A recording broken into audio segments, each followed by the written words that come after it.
जैसी ये बहुत बड़ी खबर आई तो बैरिस्टर गौहर ने क्या कहा और फिर बैरिस्टर अकील मलिक ने क्या कहा, देखिए।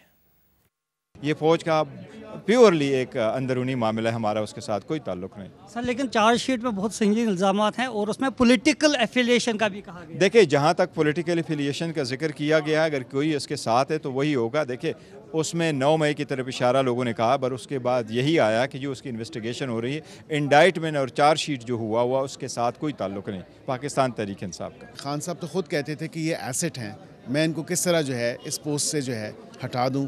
और फिर जिस तरह उन्होंने एड़ी चोटी का जोर लगाया उनको उस मकाम पे पहुंचाने का, लेकिन कुछ फ़ैसले अल्लाह ताला की ज़ात के होते हैं और ये फ़ैसले अल्लाह ताला की ज़ात बेहतर जानती है कि किसको कहाँ पे होना चाहिए। मज़ीद लोग भी पकड़े जाएंगे, पॉलिटिकल और दूसरे?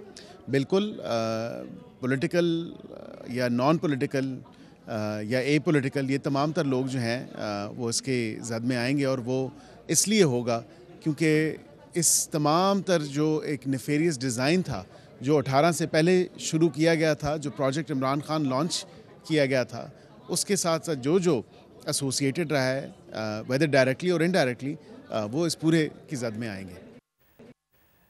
शैला रज़ा साहबा, आपको क्या लगता है इन दोनों बातों में से किसका मौक़िफ़ दुरुस्त है? अब चार्जशीट जितनी सामने आई है उसके हिसाब से 50 के करीब हैं। तो फैज़ हमीद साहब ने फ़ोन ज़रदारी साहब को भी किया था और नवाज शरीफ साहब को भी किया था और उनसे अपने लिए सपोर्ट मांगी थी। अब कहा यही जाता है कि एक लॉन्ग टर्म प्लानिंग थी जिसमें अता बंदयाल साहब को सामने रखते हुए ये बात हुई थी कि मज़ीद इनको आर्मी चीफ़ बनाया जाएगा। और क्योंकि बानी पीटीआई जो हैं वो प्रेसिडेंशियल सिस्टम की तरफ राग़िब थे, तो उनको फिर प्रेसिडेंट करके एक लॉन्ग टर्म उन्हें दी जाएगी और सारे मुखालिफिन को जो उनका तरीक़ाकार रहा, जो उनकी हुकूमत में, कि जेल में रखा जाएगा। न औरत को तमीज़ होगी न किसी की। आज हमें बहुत इखलाक़ी भाषण मिलते हैं। तो जो भी सूरत हाल है, जो मैं इसको इससे ज़्यादा नहीं चाहती कि मैं डिस्कस करूं, लेकिन एक प्लान तो था। अब वक्त के सामने जैसे सामने आएगा हम इसको देखेंगे।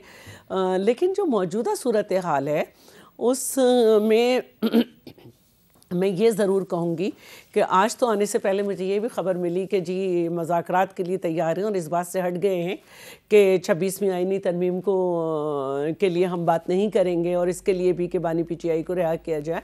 और बस वो अब सिर्फ 9 मई और 26 नवंबर के ऊपर जो है कमीशन बनाया जाए। तो मेरा जो कहना है वो ये है कि मुज़ाकरात के लिए कब दावत नहीं दी गई।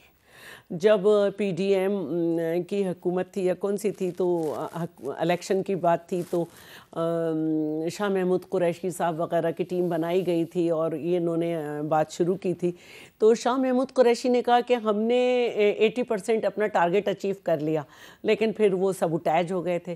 फिर इसी तरह 26 अमेंडमेंट में इनकी 4 अमेंडमेंट थी और इनके लीडर जो आमिर डोगर हैं उन्होंने फ्लोर ऑफ द हाउस ये कहा कि अगर ये अमेंडमेंट थी तो हमें तो कोई इतराज़ नहीं। फिर एक दिन डिले किया गया और अडियाला की तरफ इनको भेजा गया और वहाँ से वही जवाब आया नो।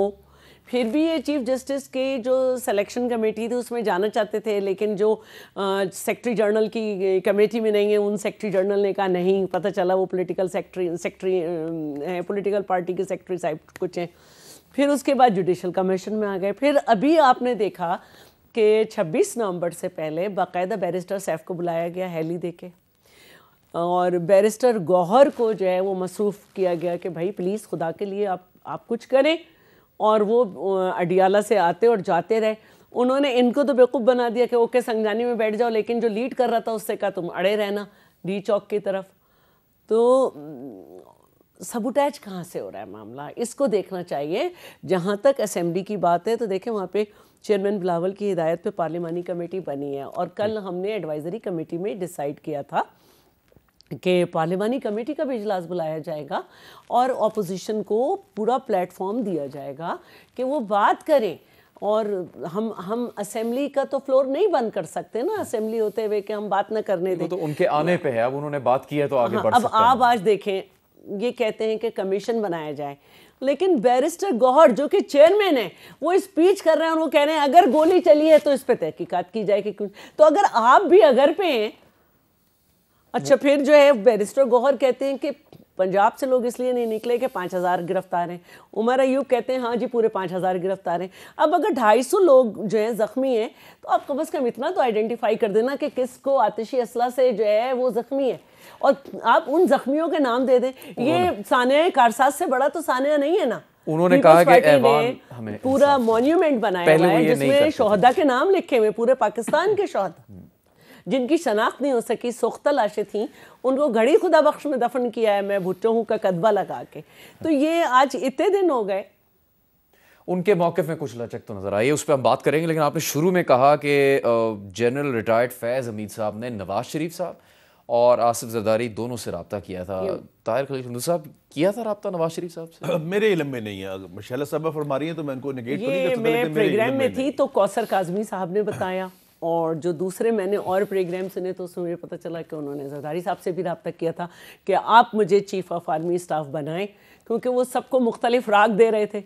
ये अलग बात है कि जो आने वाले चीफ ऑफ आर्मी स्टाफ थे उनके भी ख़ानदान का ट्रैवलिंग डाटा जो है जमा करके कहीं भेजा जा रहा था कि इनको ना बनाया जो जाए। तहकीकात में खबर दी है अंसार अब्बासी साहब ने, उसमें फिर आ जाएगा नाम सियासतदानों का। अब ये खबरें हैं जो मुख्तलिफ जराए से हम देख के देखना तो आपने ये है, देखना तो जिनेश साहब ये है ना कि अगर किसी से बात की भी है, मैं चूंकि मुझे तो पता क्या नहीं बात है तो बात क्या की है। नंबर 1, जिस तरह उन्होंने फरमाया ये चकवाल और बंदयाल का आपस में इतना गहरा रिश्ता हो चुका था ना, ये बहुत आगे तक लेके जाना चाहते थे। लेकिन दोबारा फिर मैं वही बात कहूँगा कि अल्लाह पाक का निज़ाम है, जो उसका अपना प्लान है, इंसानों का अपना प्लान है।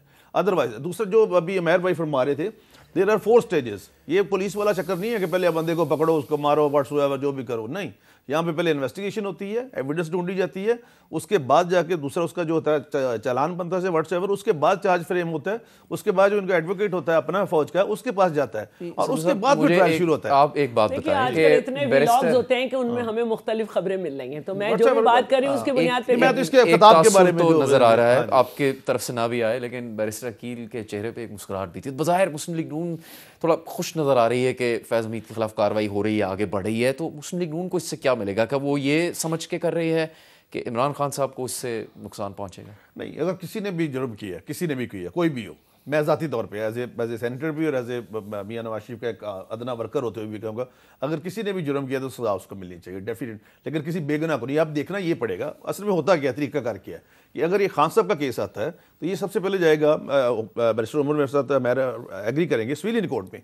जो सिविलियन कोर्ट में जाएगा फिर जज के बारे में रीजंस कि this case should go to the अपना मिलिट्री कोर्ट, फिर वहाँ से वो केस आगे जाके लेके जाएगा और आगे भेजेंगे, फिर उनके साथ ट्रायल हो सकता है। लेकिन इसमें सिविलियन का ट्रायल के ऊपर वो नहीं है, बार नहीं है किसी सूरत में। जो आर्टिकल है, जो एक्ट है पाकिस्तान आर्मी एक्ट 1952, ये मेरे पास जो है इसके साथ बार नहीं है। अगर कोई अकम्प्लिस है या बेटर है या परपिटेटर है, कोई ऐसी एविडेंस मिलती है, कोजेंट एविडेंस, तो फिर होगा। But it depends. जो उन्होंने वकील 2 किए हैं, जो मैं सुना अपना हारिस साहब और एक दूसरे और वकील किए हैं इन्होंने, जनरल फैज़ ने, पहले भी उन्होंने उनको वकील किया था, अभी अच्छे, बहुत आर वेरी कॉम्पिटेंट लॉयर, तो वो देखेंगे कि उसमें ट्रायल में वो क्या लेके आते हैं सामने। लेकिन आर्मी का अपना फ़र्क स्टाइल है, एक जनरल 2 ब्रिगेडियर, ये तीनों का ये पैनल होगा, तीनों ये फैसला करेंगे। उसके बाद ये आर्मी चीफ के पास जाएगा, आर्मी चीफ फिर उसको देखेगा कि इसको क्या करना है। अगर वो उसको करता है कि मैं इसको मतलब एग्री करता हूँ, then he will be punished. ये मौक़िफ़ है। लेकिन एक तब्दीली ज़रूर आई है, जब ट्रायल से मुताल्लिक़ खबर आई है, चार्जशीट से मुताल्लिक़, तो फिर असेंबली में भी थोड़ा माहौल बदला है और वहाँ पर